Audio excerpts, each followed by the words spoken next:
Wow. Yes. Very good. So just waited till we both were ready, because I can honestly say that I wasn't ready in the beginning. Either. So Yeah. You have to be ready. It's exactly true. So much so. So yeah. congrats to you and Ryan. Thank you. Yes, congrats. All right, so we're gonna get started. I've already started recording, but if you want your camera off, you can turn it off. Right. Alrighty, ladies. Sue's good working in the morning. house. Yeah, Sue is She's looks here. like she's straightening up.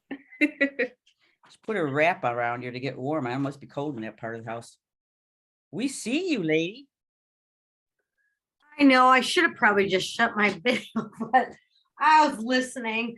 Congratulations, Teena. Thank you. I mean, we just talked about this last month. You had said that it's getting close. Something's going to be happening, and nice to hear from you too, Christina. I'm doing fine. How about Thank yourself? I'm doing better than I was like a month ago. Put it that way. Okay, Perfect. good.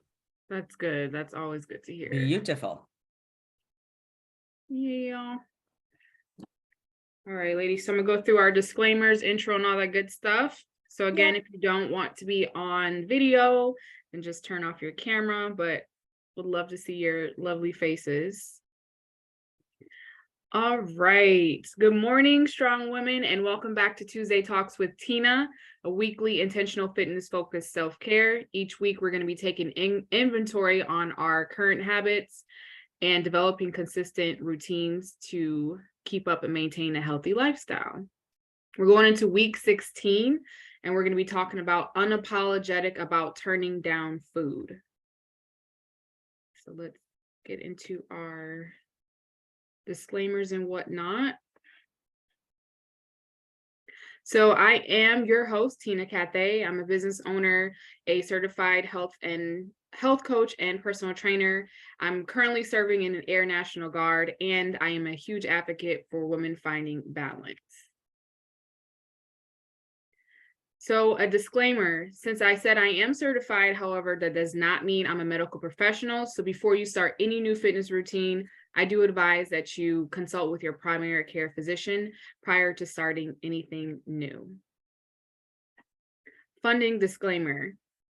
Funding for this initiative is provided in part by Mission Ambition LLC and Teena Cathay Lifestyle LLC. We also have many military women participating in this series, thanks to the Michigan Department of Health and Human Services through the Community Mental Health Association of Michigan. They are providing additional funding for this initiative through a federal community mental health block grant and a substance abuse prevention and treatment block grant supporting Women Veterans Strong. Guidelines. Please be respectful to others, no selling or soliciting, and don't judge anyone, and yourself is included. All right, so this is designed for Q&A as well. So then at any point, if you have questions, you can hit the raise your hand button on your Zoom, or you can ask a question and I'll be happy to answer, or if you had a comment as well. So let's get into it, ladies. So let's recap last week. We talked about unapologetically being active. We talked about how it's okay to carve out that gym time for yourself, and then there's no shame in getting adequate sleep, and also how it's okay to turn down sedentary activities. So if you have someone that's constantly wanting you to do something that requires little to no activity all the time, it's okay to shake things up a little bit, tell that friend or family member, hey, let's go out for a walk instead of sitting down and watching TV together. Let's find another active way to just be in each other's presence and things like that. All right, lesson part 1. We're going to be talking about listening to hunger cues. So our bodies have a cue to let us know when we're hungry or full. So ghrelin is that hormone. It's also known as the hunger hormone. This hormone produced by your stomach. It has a variety of functions in addition to telling your brain when you're hungry. So, for example, ghrelin, that hunger hormone, it helps to increase food intake and helps your body store fat. It helps trigger your pituitary gland, which is a small gland located at the base of your brain. So like if you and at the top bridge of your nose. So if you take the bridge of your nose and kind of go with your thought process, go deep into this, almost to the center of your brain, that's where your pituitary gland is. It helps to release that growth hormone. And this plays a role in controlling sugars and how your body releases insulin. The hormone is responsible for producing sugar. It also has a role in protecting your muscles from weakness and bone formation and metabolism. So this hormone plays a huge role into just how our body functions and how it sends that signal for us to be hungry. It can be interrupted and disrupted at certain points, depending on if you don't listen to this cue and if you constantly ignore it, or if you have an injury that sustained to your head that can also disrupt this cue, sending that connection to your brain and body to let you know when you're actually hungry. And then we also can disrupt this hormone by eating foods that spike our blood sugar up and down, up and down. So those sugary foods, they spike it, and then it drops it down really fast. And then our body will send a signal saying that we're hungry and we probably are, but it might not be the hunger that you're thinking of. It is your body's way of saying, I'm needing nutrition. So if you're eating a lot of foods that are high in sugars, and it's not just candy and sweets, it's also your breads, your simple carbs, your white sugars, I'll say, that can also spike your blood sugar and then drop it down fast. So your body is going to go through all these signals and changes and whatnot, which can disrupt that hunger hormone from firing off and working properly. So that's why we want to make sure that we eat foods that are well-rounded, are nutritious, and not trying to overload our bodies with a lot of sugar, because even though you're eating like the fast foods and sugary things and whatnot, your body's not going to get the nutrients that it needs. So then that hunger hormone is going to keep firing. And then in turn, that could lead to you overeating, because that cycle is going to continue over and over again, because your body is saying, I need nutrients, and not just you putting any kinds of foods in me. So we want to make sure that we try to slow down and pay attention to that hunger cue. All right, ladies, did we have any questions about this hormone or our hunger cues? I think it should be called the gremlin hormone. Yes. I do. You were listing a whole bunch of things in the beginning there, where it's at, what it does and so forth. Not where it's at, but the things that it does, such as, triggers the pituitary gland rather, and plays this role with the sugar production. But what were the other things? Because you kind of went through those in a faster fashion than I could write them down. No problem. So I'll go through it. So from where you left off, you said it plays a role in controlling sugars and how your body releases insulin. And then the hormone is responsible for processing the sugar. And the last one has a role in protecting your muscles from weakness and bone formation and metabolism. Controls the muscle. Say that last one again. Sure, it protects your muscles from weakness. Okay. And again, the other things you said there, I would appreciate it. Yep, protecting your muscles from weakness and bone formation and metabolism. So you're saying if the SAR is a bone formation, that it allows it to happen or doesn't allow it to happen? So it allows it to happen. It helps with your metabolism as well. And there's another hormone that Works along with it. that works along with it. So it's kind of like a a tag team deal. Mm-hmm. Okay. Thank you for repeating those for me. You're welcome. So Mhm. like children and or adults, people that are considered malnourished Mm-hmm. would probably have some type of bone formation or bone, I guess, deformation. I don't know. I can't think of the word. That they'd be deformed. Their bones would be deformed, and that they'd have undue muscle weakness.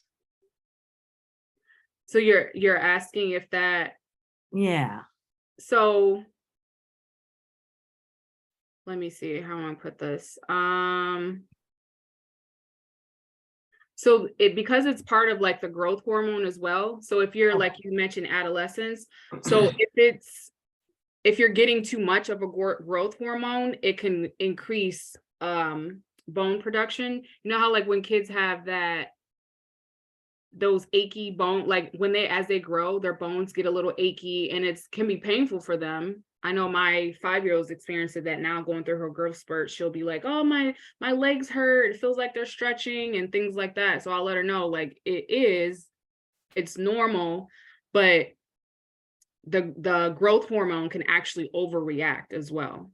You know how there's growth spurt, and then there's people who there's a disease, I can't remember the name of it, to where people grow too much too fast. And I can't remember the name of that, but that can happen as well with that growth hormone. Interesting. Let's see. Thank you. Hi, Carmencita. Good morning. I apologize. Getting off of one meeting, going to another. Oh, you're absolutely fine. Happy to have you, and you have audio. Yay. Yay. All right, so let's go into our journaling prompt about our hunger cues and our hormones. What are your hunger cues, and do you listen to them? So just think about your body signals and what it does in regards to your hunger. Some people, their stomach might growl. That might be like the ending of them being extremely hungry. Some people get like stomach pains or like little cramps. Some people just get headaches. It's various from person to person, but write down your hunger cues and if you listen to them or not. I'm going to take a few minutes to just jot that down. This is your ability, but not that. I think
all right. Who would like to share their hunger cues that they have? I'm curious to know and hear everyone's different hunger cues.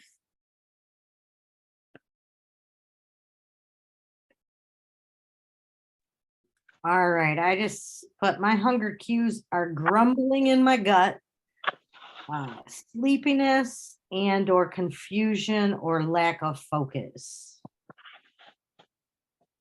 And I typically don't miss many meals, but I can go hours without eating, and I can forget to eat. So I don't always pay attention to them um, during the day. While when I was working, um, it could go either way. I could either be totally like prepared, have my lunch made for work and da da da da da, and then come home and eat my meal. But yeah, I can go both ways, but I'm not like I don't chase my meals. Let's just put it that way, because my husband and son, like they're already looking and thinking about what they're having for their next meal when they're eating their present meal. So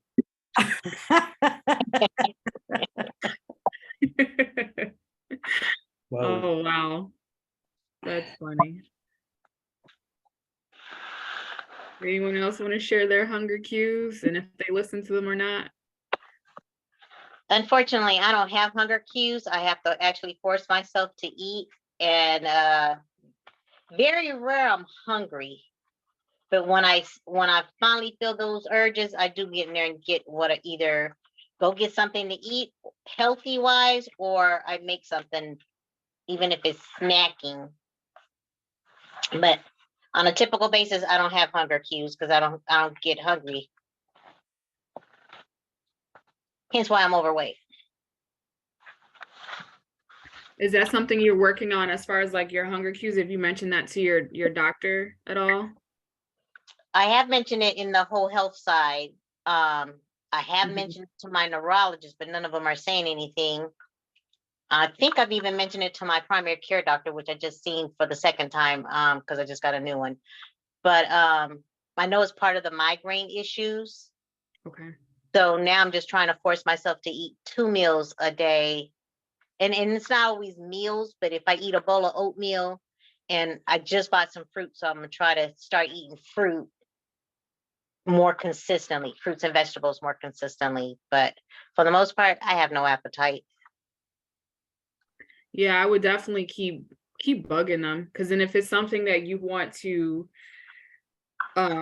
address, so you do feel those hunger cues, it could be something, of course, an underlying issue. And like you said, it could be due to your migraines, but keep being your advocate and bug the heck out of them. Right. Thank you all for sharing that. We're going to go forward with our second journal prompt. Excuse me, our second lesson. So saying no thanks to foods that don't fit your goals. So we talked about our hunger cues. Both those hunger cues can be altered or disrupted from how we were taught to eat as kids. So we have that hunger cue, but it's also a tone that's set from when we start as young kids and what our parents feed us and then how much they feed us. So let's think back to your meals growing up. How were they structured? What was served? Think about the amount and the types of foods, and then the other surrounding factors of when you ate and how that played a role in how you eat and consume your food today. So they might not be immediately apparent, but those habits are still embedded in your eating routines. So as we know, routines or habits are something that you just do without thinking of it. It's second nature. So your eating habits is probably the same thing due to how you were raised as a kid, right?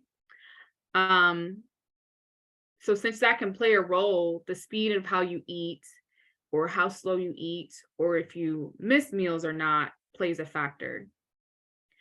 So these factors from your past can make it more challenging for you today, for your current self, to stop consuming foods that don't serve your aspirations.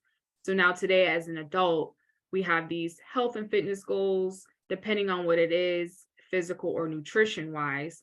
But then our habits and routines, something that we probably haven't thought about, are also controlling how we react and how we adjust and consume food today. So does anyone have any thoughts on that or something that came to mind thinking back as a child and what they were eating? As a kid, we ate some strange things being Puerto Ricans, and my mom would even make octopus. Wow. And even as a kid, I would see her sucking on ice, but it was funny because me and my younger sister, and I couldn't have been no more than probably 11 or 12, but my dad made fish head soup. And me and my sister sat at that table from noontime all the way till past dark until he fell asleep before we went out and threw it away. But to see them eat it, and it's funny because it's like my parents are gone now, and the times that you miss are the crazy times that I don't want to eat that. I don't want to eat that. And me and my younger sister will talk about it every now and then, and we just be busted out laughing. That's funny. Yeah. Octopus and fish heads. That is some different stuff. But are you eating those things today now? I would never eat them. And I didn't eat them then, and I don't eat them now. We even had a hog that they actually fattened up in the backyard. I've even fed it. And then when it was the day that it was for it to be slaughtered, needless to say, I went back there. My dad told me, "Get the hell out of here." And after we had the meat stayed in the freezer because they actually slaughtered it, roasted it like a Hawaiian thing in our backyard in the city. And I never ate a piece of meat of it. Just like when we had chickens, I would go down to the chicken coop, count the chickens, and see if we had any the filament that comes with the chicken comes in the containers. If it wasn't in the trash, I did not eat that day. I would just eat the vegetables and the fruit. And my mom was a great cook, but to eat certain things is like, no, I don't think so. Because you actually saw it exactly where it came from. So I can understand that. You're like, I just saw this animal running around. I probably gave it a name. I don't want to eat that. Well, and I still don't do it today. When somebody's trying to offer me something, especially if I go to people's house, okay, where you get your meat from? And it's not to be rude, but I have an issue with eating freshly killed meat. It has a stench that my body will not tolerate. Mm. And it's psychological, but my attitude is no, thank you. But see, that's something that stemmed from you growing up as a kid, because that's what you were around. That's interesting. Thanks for sharing, Carmencita. Did anyone else have a memory that came to mind? Yes, I do. Go ahead. I think that's where I get my sweets from. Because as a little girl, I remember my mom making cookies, cake, brownies, ice cream. So I think that's where I got my love of sweets from when I was a little girl. And so is that a good thing as far as like you're eating those things because it brings you back to the time? Was that nostalgia in a good way? Make you feel good, think about your childhood and your mom and whatnot? No, I think that's where I got the love of all those sweets from. Okay. And I still love them to this day in moderation, but I still love them. Got it. Good observation. Nice. Mhm. I agree with you to Christina. It was like we didn't have dessert after every meal, but after dinner, like that was kind of like a staple. What's for dessert? That would be the question. And I too, I was and still am a sweet eater, but I still like my chips too. My thing with memory, it's about the sweets, is like when the heat of the summer, we didn't have AC in those days. Okay, so sometimes dinner was a trip to the ice cream place. You had Sundays, that was your dinner.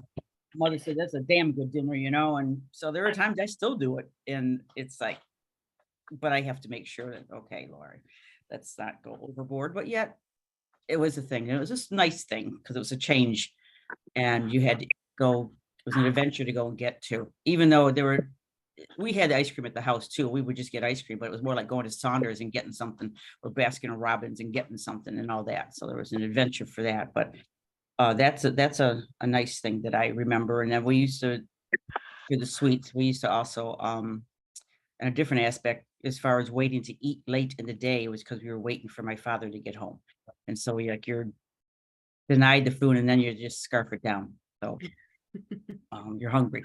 So got plus and minuses going on at the same time, but that's childhood, what happened. So that's what happened. So very good. That's it. I liked how all of you had these childhood memories and you kind of still do certain things today. And I like how you're still have that moderation going on, but it stems from, like Laura just said, eating ice cream when it was hot. That was our meal because it was so hot. You just go get ice cream. I like that. And I like that you guys are recognizing it, but also saying like, hey, as a kid, this is probably good because my metabolism was different than it is now. So I need to do that more in moderation. My grandma, she always cooked. It doesn't matter if you were hungry or not, she was gonna feed you. So, and I remember we always had to eat everything that was on our plate. So food was like, I love food today. I'm not big on sweets. It was offered, but my thing is food all the time. Like, and to this day, my fiance laughs at me. He was like, "Oh my gosh, you eat like a grown man. You're literally always eating." And I'm just like, I can't help it. I don't know why, but now looking back, it's like my grandmother would always offer food, breakfast snack, lunch snack, dinner snack, and then a before bed snack. So it was like always eating all the time. But now my body is just so accustomed to it, but definitely got to do it in moderation because metabolism is not the same. Good stuff. All right, so let's go into our second journal prompts. In what ways have you or do you self-sabotage your fitness goals? So think about what we just discussed, these habits and routines that we have that stem from our childhood. Maybe these are the things that we're unconsciously, continuously doing that is sabotaging our fitness goals. So we're going to take a few minutes and jot that down, and we'll come back and share if you want.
All right. In what ways have you or do you self-sabotage your fitness goals? Who would like to share? I don't push myself past my pain tolerance or a threshold, I should say.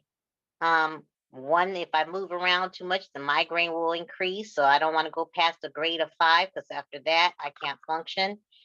Hips and back coming along the same way. But I would have to say is pushing past my pain to keep moving and hopefully see some improvement down the line. Not nowhere near, but down the line.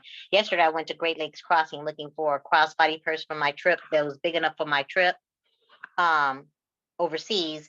And I had to keep sitting down after a few minutes. I was like, this is crazy. You can barely even walk around here. And you really gonna go to Africa? Kind of makes you wonder. You're going to Africa. It's going to be a beautiful trip.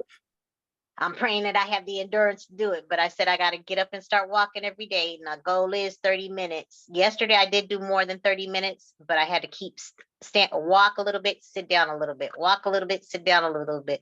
So the mall is the perfect spot because you have certain areas in the outlet mall that you can sit down, get up and walk a little bit. Yeah, that's a good idea. That's a good plan. Think about it. It's a marathon. So you don't just go out and do the whole 26 miles day one. So just add a few minutes on every time. If one day you're a little exhausted and you need to do that 5 minutes, then scale it back, do your rest and recovery, ice, heat, whatever it is you need to do, stretch or whatnot. And then the next day, get right back on it. Yeah. Thanks, Carmesita. How exciting, Carmesita. I'm so excited for you. Wow, that sounds like an amazing trip. Yeah. Well, I put down, I believe I have a tendency to smell and see food and be enticed, whether I'm hungry or not. But eating gluten-free has really helped me focus on nutrition instead of just stuffing my face. So, yeah, it's been 10 years since I had to go off of gluten for health reasons and digestion. And it's really limited. It's kind of eliminated a lot of processed foods that I used to consume, and also, the way I was raised. So I went through some training, some nutritional training, through a company I'm a consultant with, and they really taught me a lot about nutrition and how to get like micronutrients and stuff, and get the nutrients you need in low calorie foods, in your fruits and your vegetables. And so I don't, my stomach's usually not ready for breakfast in the morning, but I can do a shake, and it's usually around 11, between 11 and 12, depending on how late I stayed up the night before. And but anyways, let's let somebody else talk.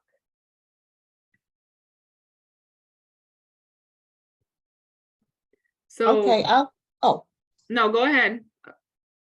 I was gonna say the way I self-sabotage is like if I'm busy doing something in the morning, because I try to exercise in the morning, I'll say, okay, I'll exercise the next day, like I did this past Friday, and I exercised on Saturday morning.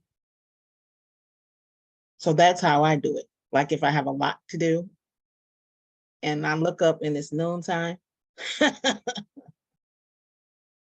Yeah. Instead of just getting up and doing it. Yeah. But it's usually when I have a lot of tasks, going out, doing things. That's when I don't exercise. Mm-hmm.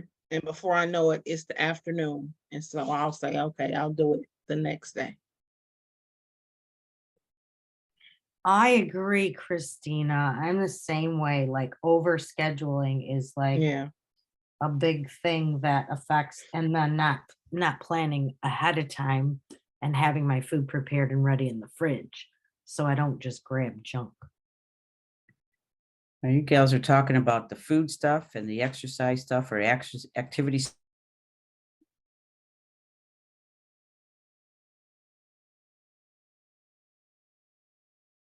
Laura. We lost you, Laura. Yeah, we did. You just kind of cut off.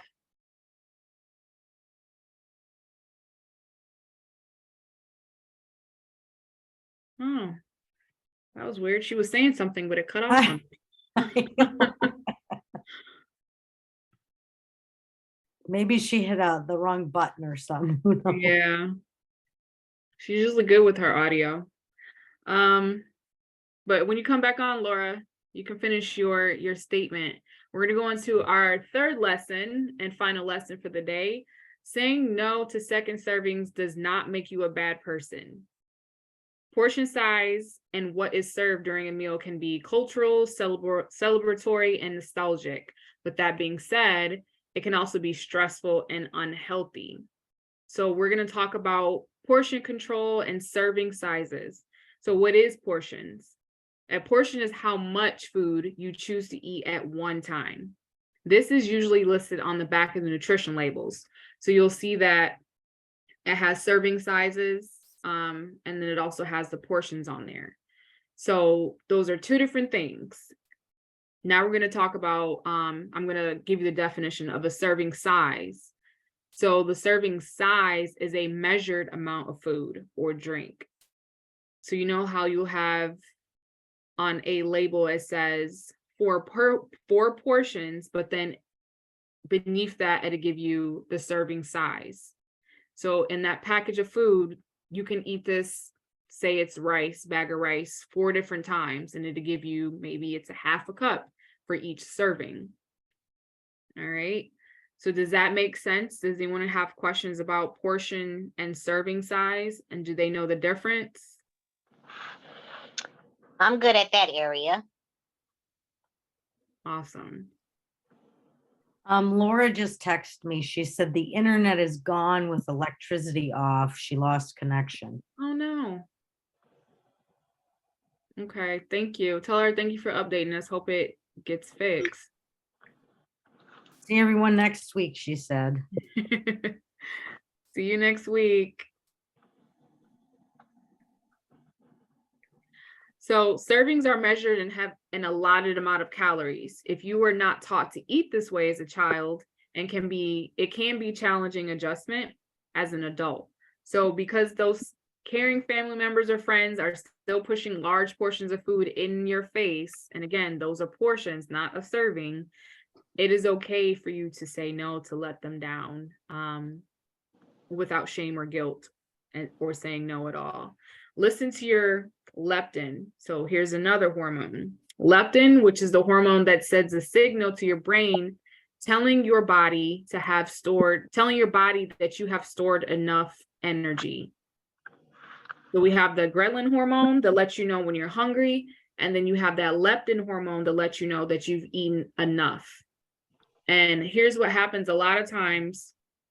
Again, we'll have several servings of one food before that signal gets sent to us to let us know that we're full. It takes time. It's not instantaneous.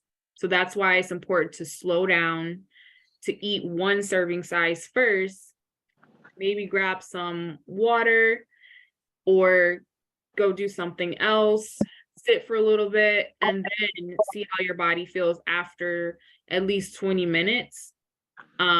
Because within probably 10 to 15, you'll get that signal. But if you keep consuming, eating different portions, or serving sizes all in one sitting, it's going to take a while for that signal to catch up and let you know that you're full. You'll see this a lot in kids because they tend to do this a lot. They'll get a tummy ache because kids will just eat super, super fast. They'll keep eating. I want more. I'm hungry. And they might be, but that signal has not caught up to let them know that their tummy is actually full. And then they'll end up overeating and get a tummy ache. And some kids actually throw up from this. Thankfully, mine hasn't done this yet because she can be a little gremlin eating everything, but it does happen to adults as well. So that's why it's important to slow down. Did anyone have a question about portions, serving sizes, and the hormone leptin? Or any comments about it? I have a comment.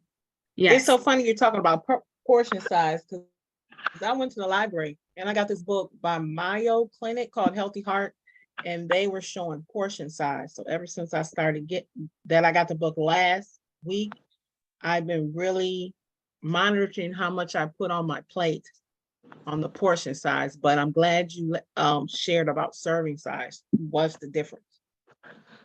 Yes. Any packaged foods, it's easy to do to kind of keep track of when you have packaged foods because it breaks it down on there.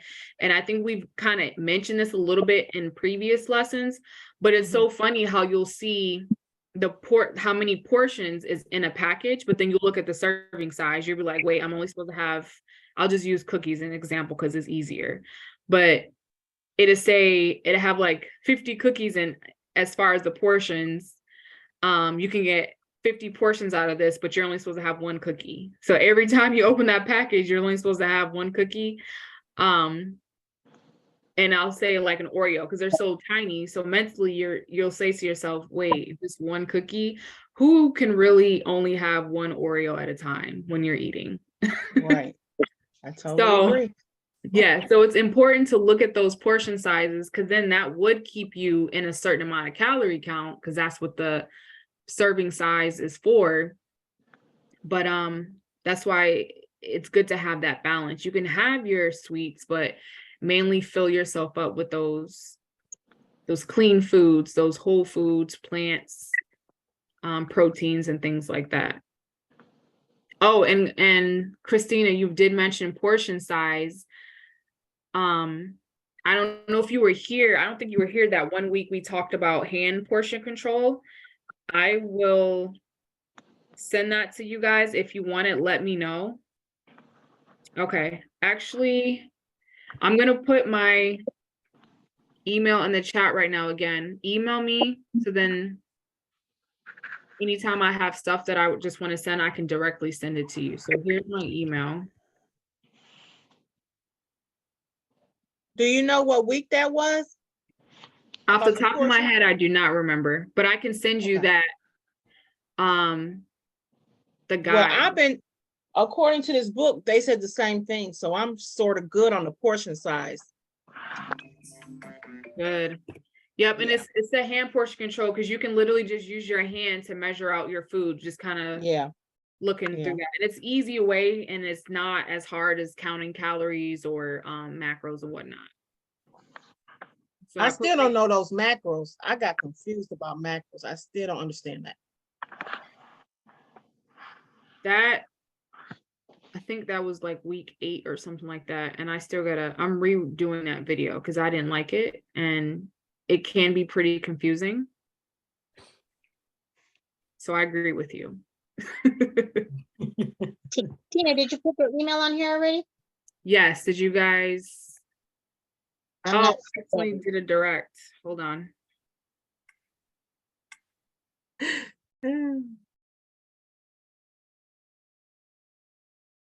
All right, now. Make sure I spelled it right. Yeah. All right, did it come through this time? It did. All right, perfect.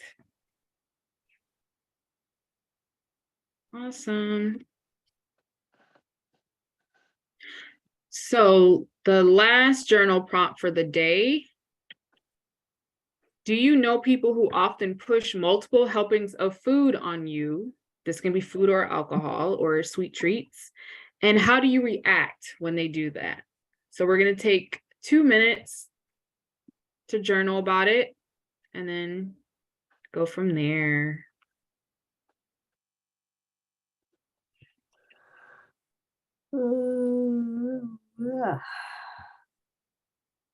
Unfortunately, Tina, I have to get off. I have to have a meeting, but I'll write this down. All right, have a good week. Okay. Hi, Christina. Bye. Everybody have a great week. You Thank too, you. Carolyn.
All right. Do you know people who often push multiple helpings of food on you or alcohol? How do you react? Who would like to share?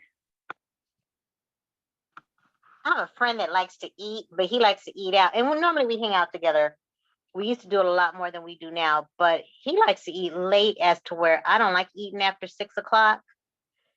So now I've to the point where, nah, I'm good. So unless it's early, I'm not going. But, and we don't push liquor on each other.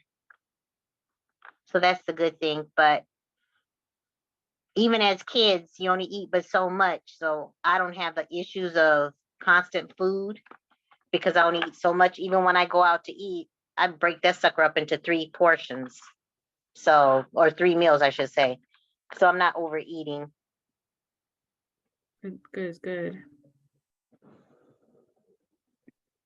Good control, Carmencita. What about you, Sue? Yeah, I just put, I mean, not at this time. I don't have anybody in my life that pushes food. In the past, I may have been polite and just accepted it, but now I just say, no, thank you. I really have to be careful how much I eat. And alcohol is a whole different thing, but I feel strong enough to resist, those Yeah. urges as well. I don't feel like I have to like kowtow to anybody's, pushing it on me, you know what I mean? Right, that's good. Good deal, ladies. I would say I'm more my worst enemy than anybody else. I hear you on that one. It'd be you and you, like that voice in your head, like, hey, go get more of this. It's okay. Great talk today, ladies. Great job. We're gonna go into our word of the week. Word this week is assertive. So assertive means having or showing a confident and forceful personality. So as we go through this week, be assertive in your wants and needs. We talked about people pushing food on us, and we talked about the things that we did as a kid. Maybe that's not going to fly as an adult. So if you want to say no, say no. If you don't want more, it's okay to politely reject or turn something down. Challenge of the week. So I want you guys to, after you have a meal, if you feel like you haven't had enough, wait 20 minutes before getting another serving of food, and then document how you feel after making this choice. So, and if you need to, try drinking more water during your meal as you eat, or drinking your tea, and then see how your body feels before you try to go back to a second serving of whatever meal that is. And then next week, we're going to talk about unapologetic about protecting our peace. There's some negative people around in this world, but we don't have to let that rub off on us. So we're going to talk about protecting our peace next week. So I hope you guys can join us. 11:15. 11:15 next week. Scan the QR code. You can send it to another sister friend, invite someone to join us. Until then, we will see you next week, same time. Hope you guys enjoy your first week of spring. Enjoy all this